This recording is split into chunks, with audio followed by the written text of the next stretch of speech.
Okay, we can go ahead and get started, please.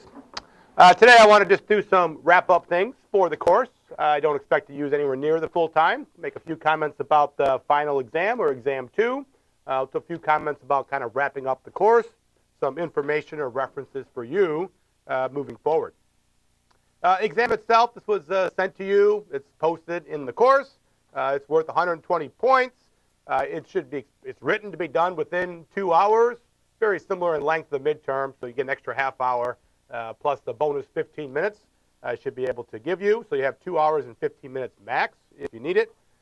Just like the midterm, I'll give you a formula sheet. So any formulas that are in this document are fair game for the final.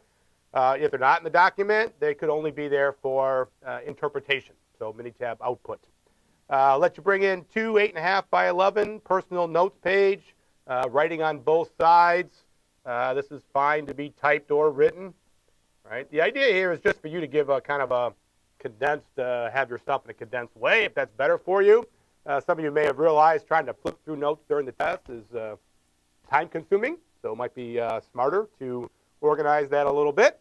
As I did last time, I will walk around. We'll expect you not to have or require you not to have any old homework assignments, old exams, case studies, just PowerPoint slides with your notes on them.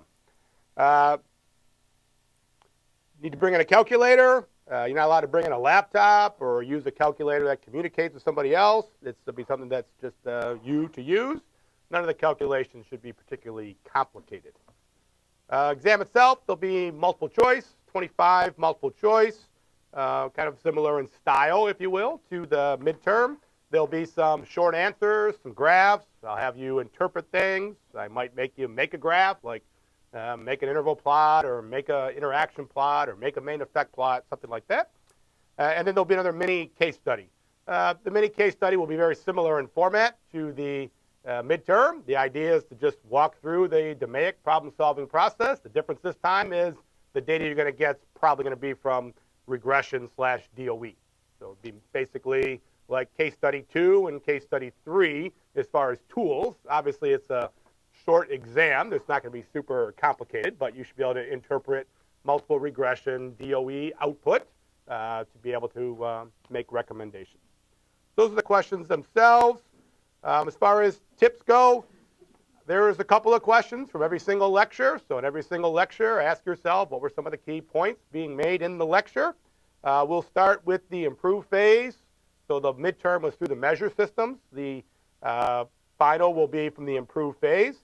This course, though, is clearly cumulative, right? When you do a DMAIC case study, you have to be able to do process stability, process capability, hypothesis, multiple box plots, all the sort of core tools that you would use. Fair game. I'm not going to ask you like, detailed concept questions on these, but these are all things that you need to be able to do to answer, particularly the mini case study. I did give you a practice exam with some sample questions, but you also have kind of a little bit of style from the midterm and homework notes, so hopefully give you some ideas where to go. Again, I'm going to ask you questions to see if you really know the topics, right? Can you set up a problem? One thing when I say, here is an assignment, go use multiple regression to solve this problem. That's different than saying, okay, how would I set up a multiple regression? What type of variables do I have? Are they binary? Are they continuous? Are they nominal categories? Some of the assumptions that go with things. Some of the assumptions in the hypothesis testing. These are all things that, kind of the next level up that you should know, right? So some things we test in this class is kind of a go do, right? Click numbers in a mini tab and go do. There's also an element of understanding of this material is with some of the setup of the problems and the assumptions. And really, it's hard to actually go apply it in industry unless you kind of get several of those things. If you don't really know what you're testing, am I testing for means or for variances? Am I testing for at least one different from another? These are all things that you need to know to be able to apply this stuff in practice. And I will write questions to try to see if you can do that. There you go. There is some examples over there on what formulas could be used.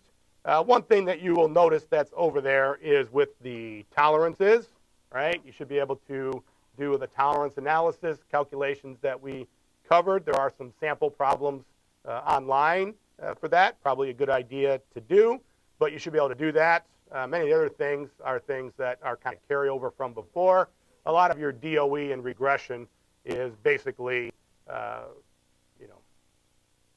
straight plug and chug formulas, right? So if you had a formula for regression and I told you to optimize it, you should be able to plug a number in for X at this point in your career and be able to solve that equation. So I shouldn't have to teach you how to write an equation and solve it. So we'll assume that we're good in those kind of things. But overall, there's not a lot of, quote, calculations on the final. All right, the last few slides in this are just a list of some topics. You should go through these, make sure that you know each of those topics. What was some of the nuances of them? What were the important things on them? I have this in the notes. I won't go through these, but there's just a list of things for you to be aware of. Questions? All right. I would like you to do well so I have less grading so I can be done earlier for the holidays. Right? I want you to do well. I don't want to sit here all day and grade, so I want you guys to do well. So. All right. Last thing I want to do today is just some wrap-up items on the course. I know when you take a whole class like this, we don't usually want to have too long of a wrap-up, so I'll keep my, hopefully, short to the point. I do want to have a little bit of just where do I go for references at the end of the class. I've given you some reference stuff in this. I also want to talk a little about the future of Six Sigma, since you took the Six Sigma class. A few comments related to that. All right, we'll jump right in. By now, you should be getting this sort of roadmap down. I've given it to you in different formats. We had a PowerPoint template. We've had case studies. We've had the mini case study on the midterm. You should be getting this format down. You shouldn't be thinking a lot about what you're doing. By this time, hopefully, that's starting to become kind of second nature to you. But if you are done with the class and you come back, I've given you what I would consider like here's all the main objectives of each phase and all the different tools that are used as an option. I also gave you the following roadmap at the beginning of class. Still applies. Things I do in terms of identify the opportunity. I need to be able to assess stability and capability. I want to be able to do qualitative and quantitative analysis, put in recommendations, establish a control plan, and then hopefully have some post-DMAIC long-term success. The next few slides are reference slides. Come back later in class. What are some of the things we did? You can pull these out, and people do that sometimes, put them up to help them walk through projects. Basically what I've done here is for each of the phases, so the define phase, here are kind of the main things that you do. Within that, here are some of the tools and methods that are typically used. I don't do as much in project management in this class, but DMAICs are projects. They need to be managed as you would manage a project management process. If you've never had a formal course on project management, this is a good thing to have. It won't be perfectly applicable, but these are some things that hopefully you have picked up. But if you haven't, I'm going to encourage you to do that. In this class, I can't cover everything. I got to draw the line. Many of the people come here take project management through other channels, so I don't go in great depths on that portion of things. But I don't want to downplay it. Being effective in this is being a good project manager. So I walk through the define. I walk through the measure. Different things you can do. Some things up there you might say, we never covered that. Well, again, if I had this class, and sometimes I teach this class twice as long as what you've taken, right? Kind of depends on the customer or client. So I can talk about a lot of this stuff for a long time, right? So sometimes people have more extended classes, so some things up there are on some of my more extended versions of that. I have tried to bring this down. I know we covered a lot of material, but I still tried to bring this down into what I view as the most important things to know as a black belt. Moving through that, we have the analyze, the improve phase, control phase. These are just things for you to go back and reference.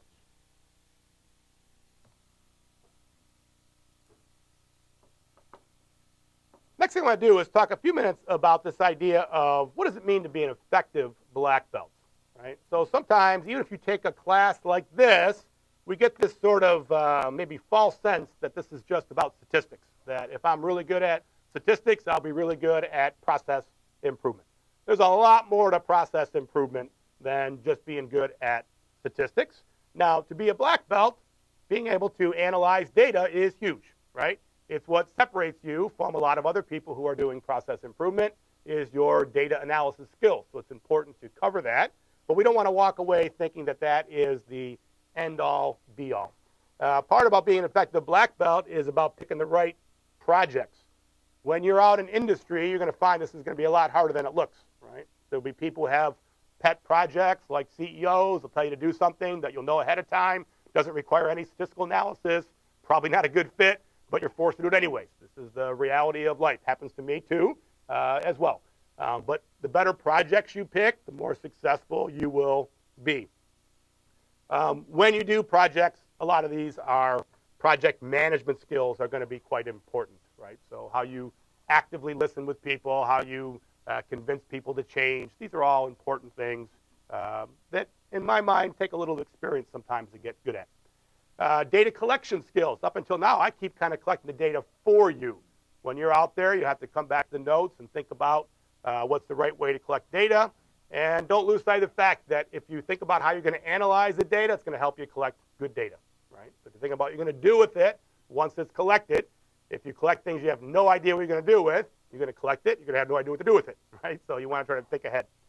Last couple ones, certainly data analysis skills.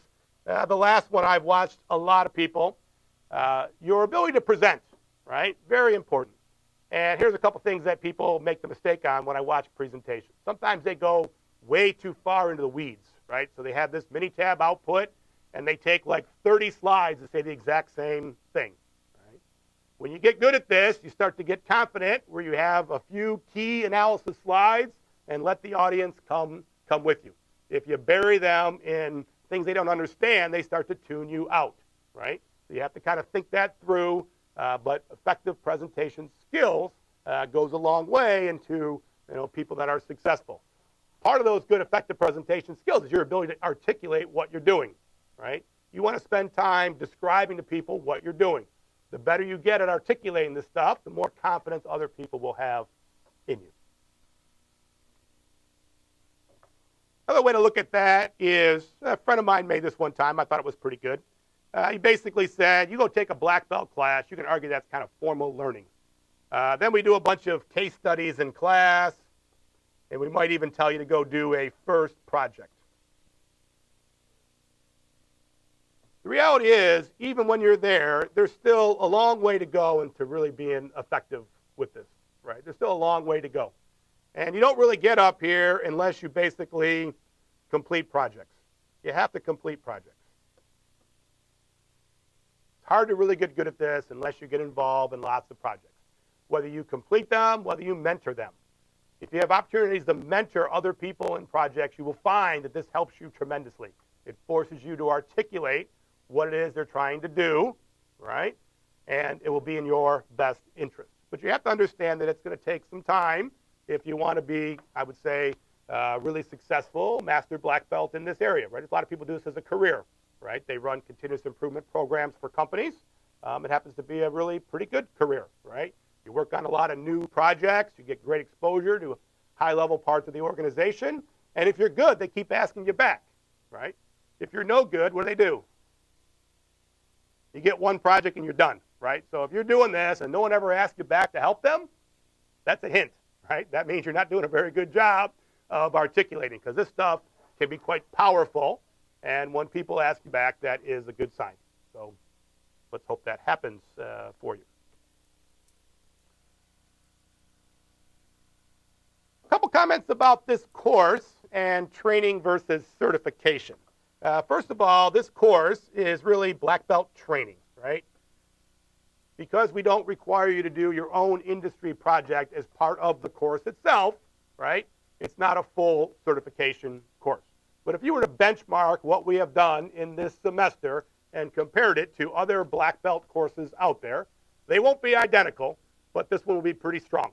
It'll be pretty strong, right? Everyone has their own slant based on their industry, but this will be pretty strong comparison. So if you were on your resume and you said, what have I done? You could tell people you're black belt trained.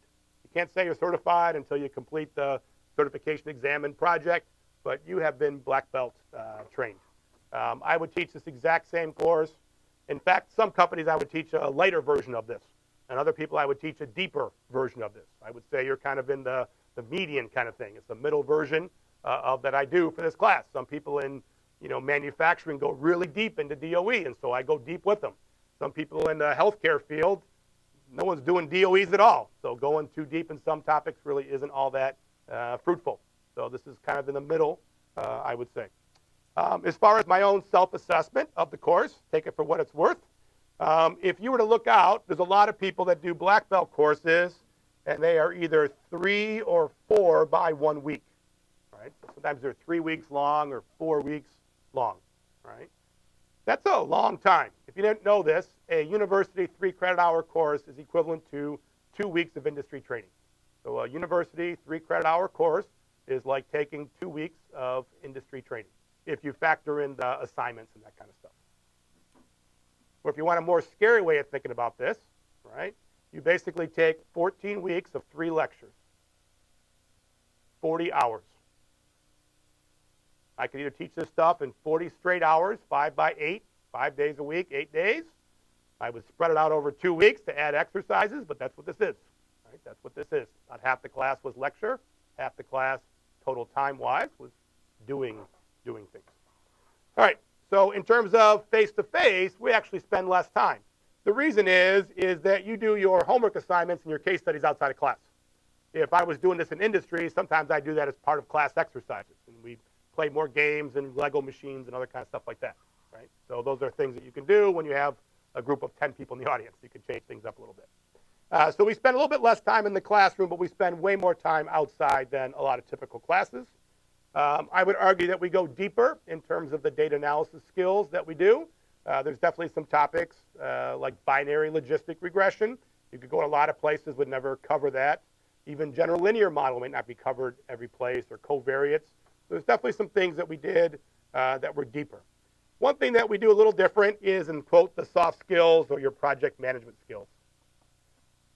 If I was doing a 4 by 1 week industry course, I would have spent a lot more time on project management. In fact, I might have spent 3 or 4 days just talking about project management skills, which is fine. It kind of depends on how the company puts things together.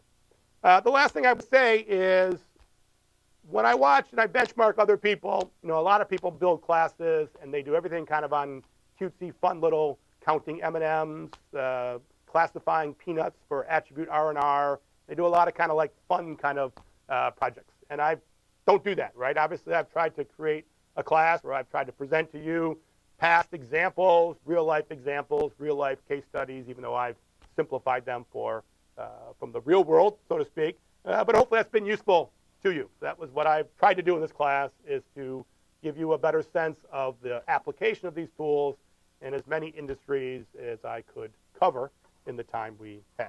So hopefully that worked out good for you. If you did want to go get a black belt someday, there are different options you can do this, right? I'm not a shameless promoter. There is an organization called ASQ, American Society of Quality. You could go to ASQ and you could take their certification exam, and you could do a project and go through them for certification. It's a very reputable, well-respected organization. If you were going through a training class, I wouldn't pay a lot of money for a training class. You might take a, like an SAT prep class, and then that's like a review, but you have covered pretty good depth. I haven't had many people who've struggled on the ASQ exam that took my class. Sometimes they got to learn a little bit of project management stuff, but usually the core material they do quite well on. But if you do want to come up and go through U of M, you can. You need to get a B or higher in this class. I do expect you to have some work experience, right? I don't want you to all of a sudden be a black belt but never actually worked in industry. It's actually not in your best interest, so I don't allow that. So if you have good at work experience and you want to finish up, that's great. If you haven't, then I would tell you to get some at least 4 months, maybe a year work experience, and then wrap that up. It's kind of like in your own best interest. Sometimes you get your degree too soon, and then all of a sudden you have the experience that you need. So that's probably not a bad thing. To go through us, There is a certification exam. You have to get a score of 80% or higher, and then you have to complete an industry project. We don't provide projects. We just don't have the resources to do that. But mostly how this works is sometimes people use their senior design or their capstone project has been used sometimes, or some of you are in Tauber. Sometimes the Tauber project has been approved. Other people just graduate, go work in industry. They spend 3 or 4 months, and they say, you know what? I want to wrap this up and get my black belt certification. They'll do a project from their workplace and finish things up. Lots of different options there. Questions on that? This is definitely viewed as outside the college, so of course the university charges an extra fee for you to do these extra things, as you might probably gather. This is not part of the degree, right? This is something that is separate. Although, interestingly, this is the future. The future is less formal degrees and more certifications, badges, and different topics. This is where things seem to be heading. So this is an example of something that more industry people are expecting people to do as follow-ups in their career.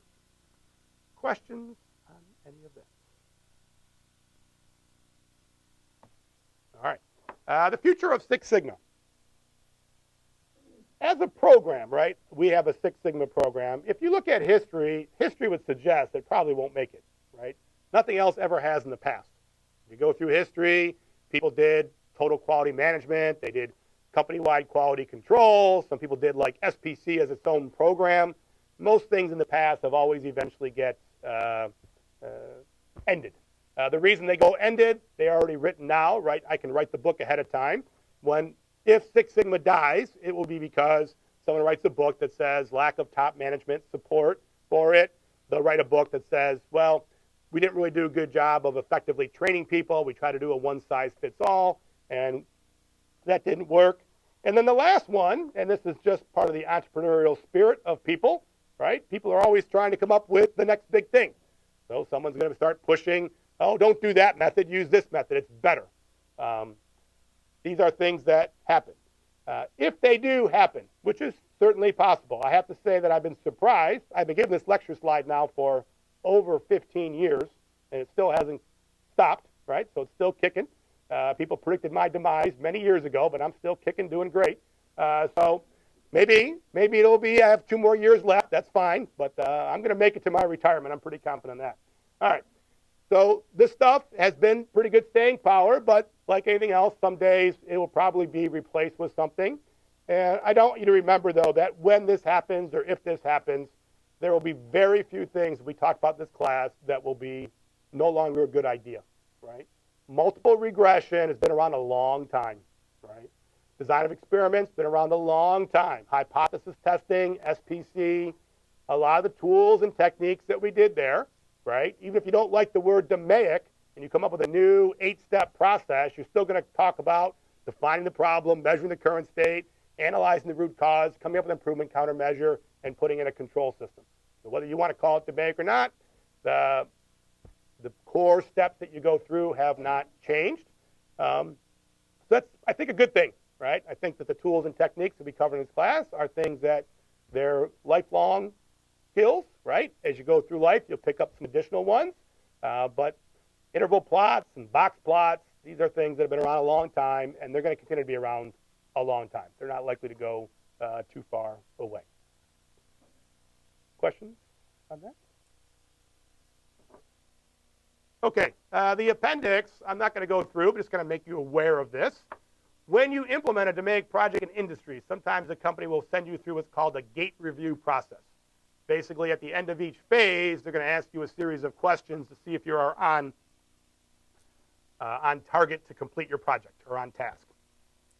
What I have done here is I have given you another form of review for this, but in particular, I'm going to just scroll forward a little bit because I've already kind of gone through that. I've given you a bunch of questions someone might ask you. So if you're preparing for a define gate review or a measure gate review, I've given you a series of questions that someone might have. Now, probably a lot of these won't apply. Depends on your company. But if you read through this list, you might say, you know what? That's the kind of question my boss is likely to ask me, right? So those are all kind of good things. So if you scroll through the back there, there's a series of of questions that could be asked of you. These are all things I tried to pull out during the class, so if you read through them, they should be pretty logical. This is called a gate review process. Sometimes people will do define and measure as opposed to every single gate. There could be some variance of that, but it's actually quite popular if you work for a large company for them to have some type of stage gate review of your project to make sure that things are going well. And sometimes you're in the measure phase and you find out the project's not really worth pursuing. This happens sometimes. No big deal. Start something else and move on. Questions? Okay, I will wrap it up then. Thank you for an enjoyable semester. Hopefully you benefited from this class. You feel like when you're out there, you'll be able to use some of the things that you kind of probably covered earlier in your career, but now feel more confident in applying them. And I always leave people with, I always kind of teach you things that you can use for good, you can use for evil, right? When you get good at data analysis, you can make numbers look different ways, right? Do them for good, right? So apply the right techniques, look for the key things that actually make a difference out there, and you will do just fine. So thank you very much for a great semester, and best of luck to you. So thank you. Thank you very much.